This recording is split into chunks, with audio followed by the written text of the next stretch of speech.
Buenos días, profesor y compañeros. El día de hoy le vamos a hablar acerca de la perspectiva humanista. Somos el grupo 5, quien está conformado por Melissa Sandoval, Camila Villanueva, Cindy Sánchez y quien les habla, Rosemary Damián.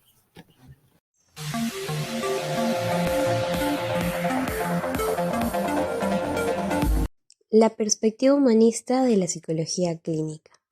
Los temas que abordaremos en nuestra exposición acerca de la perspectiva humanista serán acerca de sus orígenes, sobre Abraham Maslow, que fue y es considerado el padre de esta psicología, sobre la psicología humanista, los postulados de la corriente humanista, sobre la teoría de la personalidad enfocado en la autorrealización, una persona autorrealizada, sobre Carl Rogers, que también fue uno que brindó aportes a esta psicología, y sobre la terapia centrada en el cliente, el cual es creada por Carl Rogers. Origen.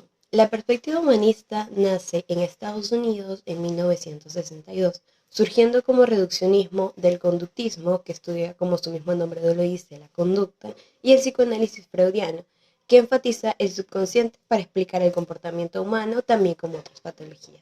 La psicología humanista se fundamenta en dos movimientos filosóficos, que son la fenomenología y el existencialismo. Ambos ponen énfasis en la conciencia y la capacidad que tiene el ser humano para poder tomar decisiones en base a sus intenciones. Hablar de la psicología humanista es hablar de uno de sus más grandes representantes, Abraham Maslow. Es un psicólogo que primeramente estudió Derecho por obligación y luego de terminar esta carrera estudió Psicología. Maslow se hizo famoso por representar las necesidades humanas con una pirámide llamada la pirámide de Maslow. En 1967, la American Humanistic Association lo nombró humanista del año, reconociendo así su teoría. En sus aportes tenemos que Maslow es considerado el padre de la psicología humanista, y su aporte más significativo hacia esta psicología es la pirámide de necesidades que había hablado previamente. En esta pirámide habla sobre que un individuo tiene que superar una serie de necesidades.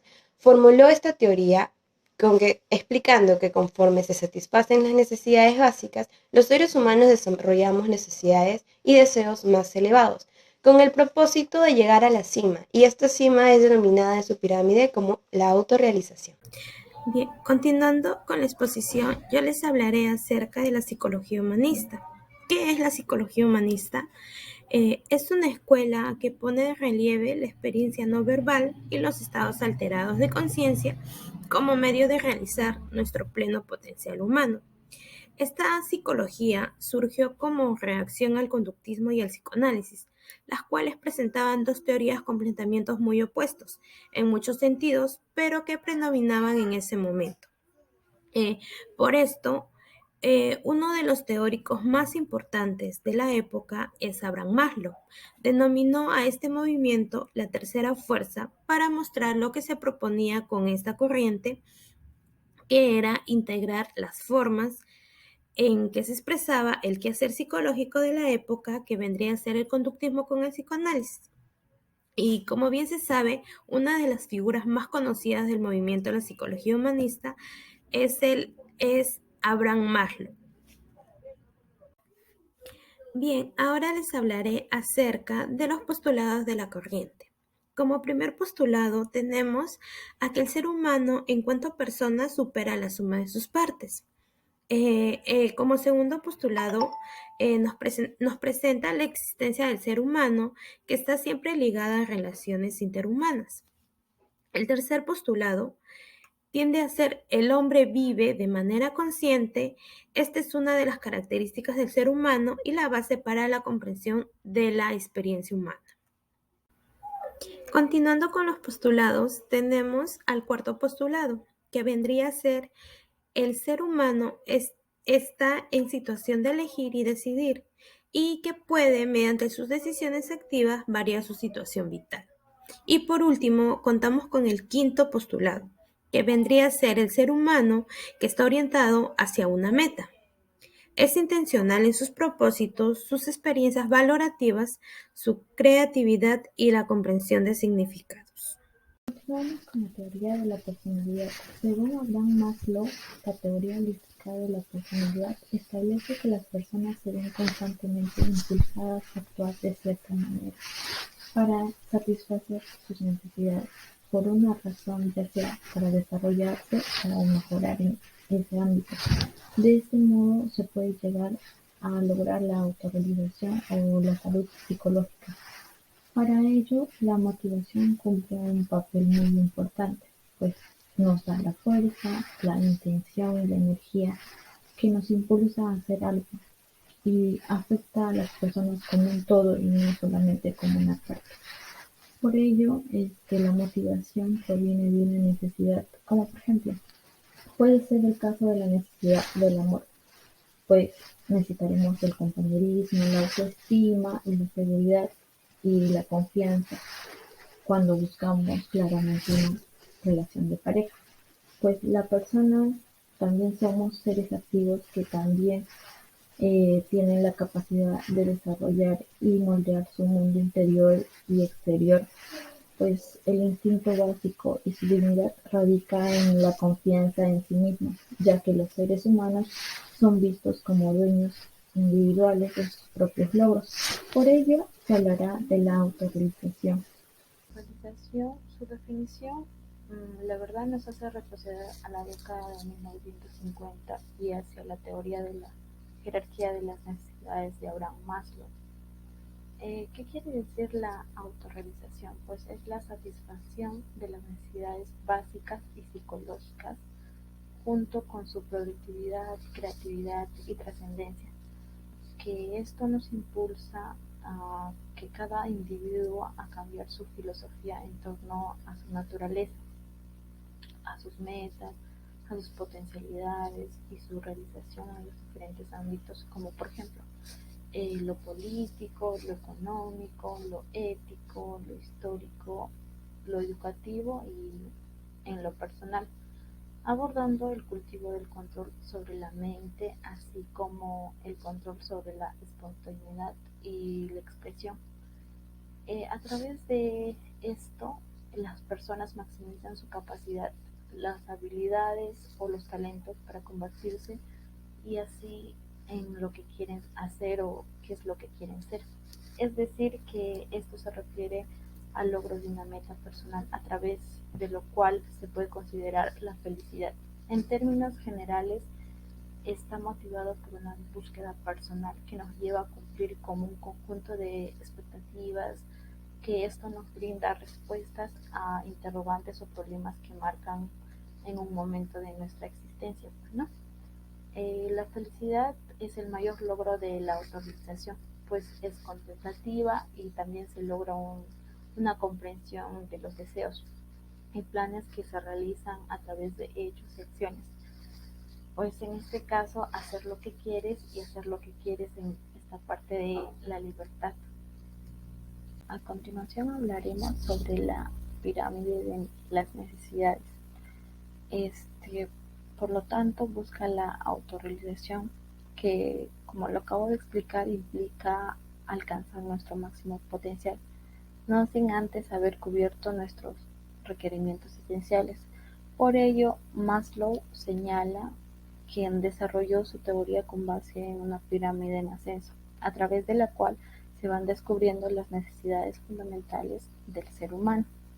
Como por ejemplo, como se observa, como base tenemos a las necesidades fisiológicas, pues se trata de la alimentación, la hidratación, el descanso, el sexo y la hemostasis. Pues como segundo punto tenemos las necesidades de seguridad, pues esto implica a la seguridad física, la seguridad de empleo, de recursos, de lo moral, lo familiar, de salud, de propiedad privada. Pues como tercero tenemos las necesidades de afiliación, pues en este caso se trata de la amistad, el afecto y por último la intimidad sexual. En cuarto punto tenemos las necesidades de reconocimiento, pues es el autorreconocimiento, la confianza, el respeto y el éxito.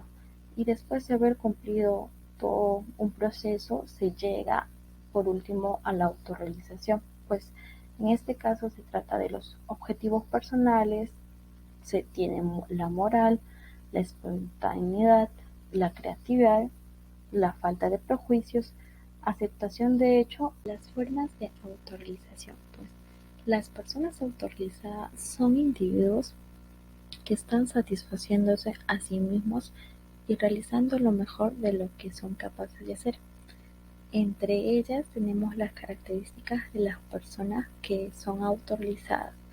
Están la conciencia, la honestidad, la libertad y confianza. Veremos cada una de ellas. Por ejemplo, la conciencia tiene una percepción más clara de la realidad, de los demás y de sí mismo. Como se observa en la imagen, pueden diferenciar lo bueno, lo malo. La honestidad, conocen sus sentimientos, habilidades y competencias y también confían en ellos mismos. La libertad, pues, experimentan un grado de libertad, son autónomos, independientes, pues creativos y también espontáneos. No necesitan depender de los demás, sino de sí mismos. Y la confianza, pues en este caso se demuestra un alto grado de confianza, pues confían en ellos mismos y también en los demás. Hablaremos de una persona autorrealizada. Bueno, como punto número uno tenemos la percepción eficiente de la realidad. En ello perciben la realidad de una manera más objetiva y más clara. Como resultado, es más difícil a que estas personas lleguen a ser engañadas. Bueno, la aceptación demuestra un nivel relativamente alto de autoaceptación, pues lo que refleja en su autoimagen y autoestima también se excede a muchos otros aspectos de su vida diaria, ¿no? Como punto 3 es la espontaneidad. En este caso es cuando están en contacto con sus impulsos internos y su experiencia subjetiva, pues en este caso las personas actúan con sencillez y de manera natural, sin tener que esconderse detrás de una máscara social o un falso yo.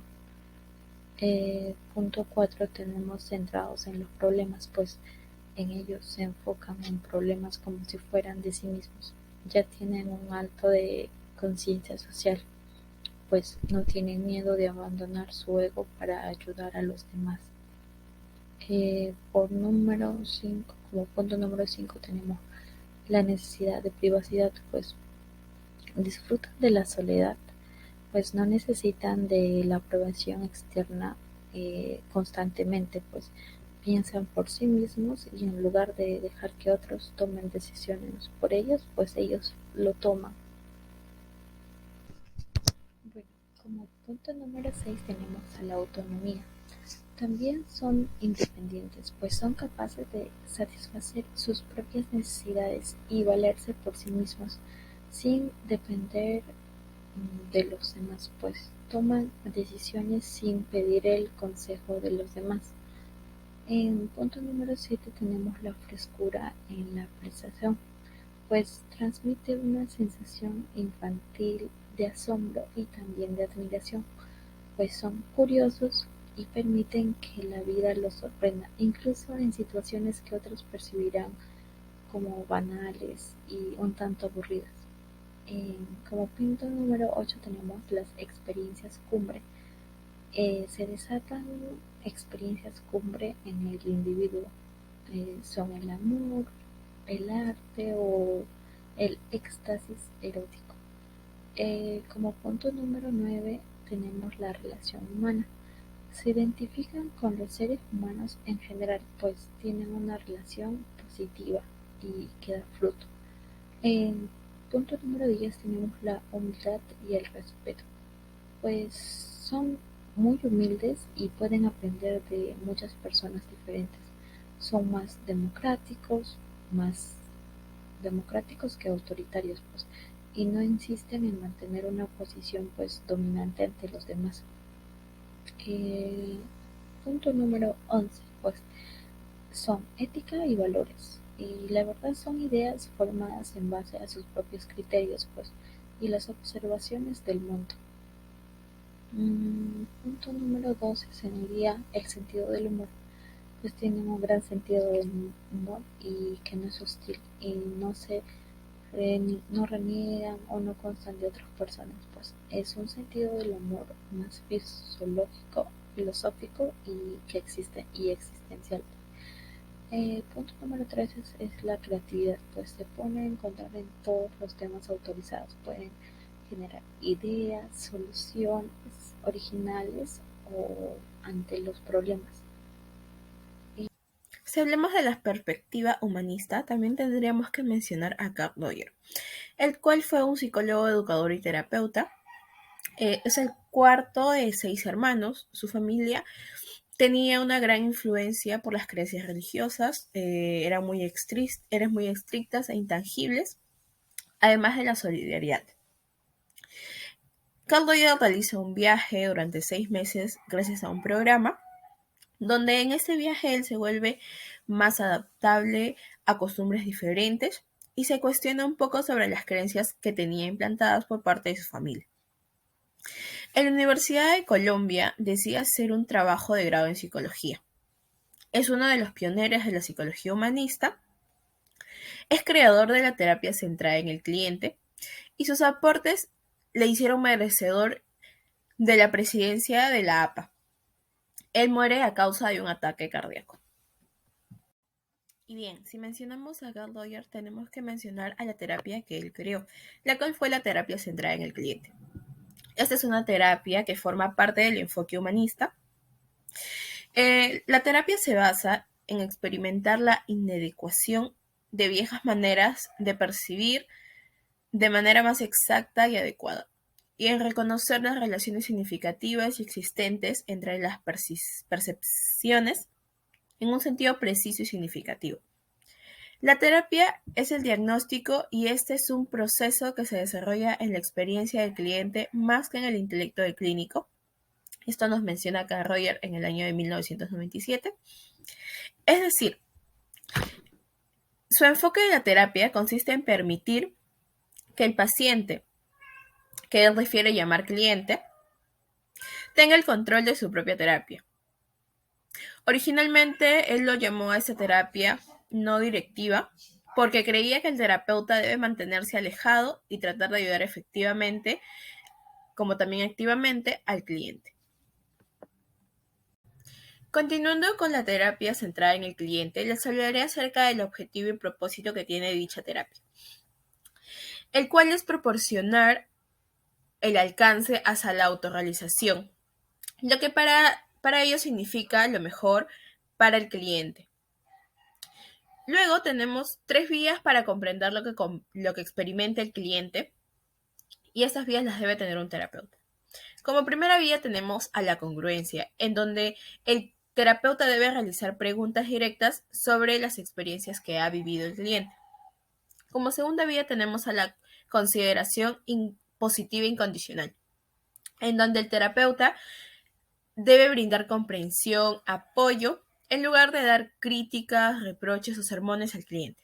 Y como última vía tenemos a la empatía, en donde el terapeuta debe entender lo que ha vivido el cliente. Bien, hablaré un poco acerca de las características de la terapia centrada en el cliente. Como primera característica tenemos a que esta terapia es una terapia no directiva. Por ende, esta terapia no aconseja ni da pautas al cliente. Ahora tenemos a que el cliente reconoce que el terapeuta tiene una consideración positiva e incondicional hacia él y una comprensión de sus dificultades que él está experimentando en ese momento. Luego, esta terapia establece un contacto psicológico entre el cliente y el terapeuta. Y por última característica tenemos a que esta terapia y el terapeuta buscan la autosanación y el crecimiento personal del cliente. Ahora les hablaré acerca de las herramientas de la terapia humanista. Bien, tenemos a la atención física, la atención psicológica, la atención no verbal, la concretización, el reflejo simple, reflejo de sentimientos, reflejo no verbal y la comunicación de la comprensión empática. Les detallaré cada punto un poco más a fondo. Bien, en la atención física vemos que se presenta al paciente a ser claramente percibida por él, y una de las maneras más claras de hacerlo es a través de la postura corporal, de la mirada y de las respuestas no verbales que el terapeuta haga a lo largo de cada sesión. En la atención psicológica es aquella habilidad que se va desarrollando con el tiempo, en la que el terapeuta puede discernir los puntos más importantes dentro de la sesión y usarlos para acompañar mejor a su paciente. Tendremos también la atención no verbal, que es la de observar los movimientos, el cambio de voz, gestos que el paciente realiza sin darse cuenta, pues en ellos hay una información importante que puede ser aprovechada dentro de las sesiones. Continuando con la concretización, que es una ayuda importante para ir de lo vago a lo concreto, de lo general a lo particular en muchos de los temas tocados por el paciente, y que le pueden ayudar a clarificar su situación. En el reflejo simple, vemos que es la ayuda a enfatizar, a ser más prominente de lo que se dice, ¿no? Además de ser una excelente manera para dejar claro al paciente que no está solo o sola. En el reflejo de sentimientos, tenemos también que hay en ellas emociones y sentimientos implícitos que, al ser tomados por los terapeutas humanistas y reflejados oportunamente, ayudan al paciente a profundizar en su experiencia interior. En el reflejo no verbal, vemos que al hacer patente estos actos al paciente desde una perspectiva fenomenológica, él mismo podrá completar piezas de información respecto a lo que está sucediendo en ese momento. Y por último tenemos a la comunicación de la comprensión empática, que podríamos decir que es la otra cara de la moneda de la empatía. Y aparte que es esencial comunicárselo, pues la empatía como herramienta terapéutica solo es útil al paciente cuando éste se vive claramente entendido o acompañado. Bien, por último les hablaré acerca de las acciones del buen terapeuta humanista. Dentro de ellas tenemos a la autenticidad, empatía y la aceptación positiva e incondicional. Les detallaré un poco más acerca de cada uno de ellas.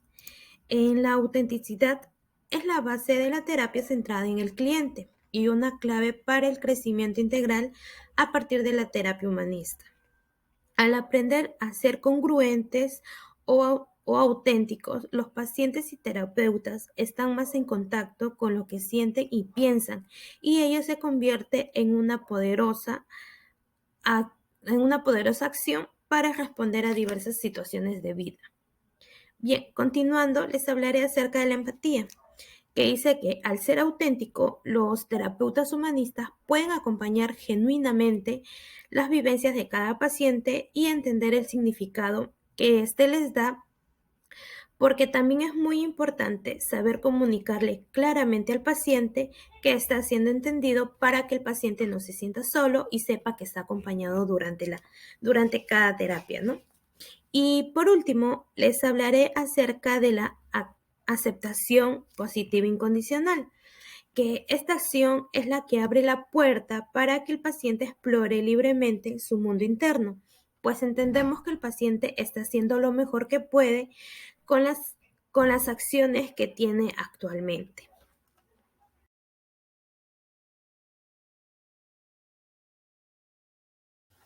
Muchas gracias, profesor y compañeros. Espero que les haya gustado nuestra exposición. Eso sería todo por parte del grupo 5 acerca del tema sobre la perspectiva humanista.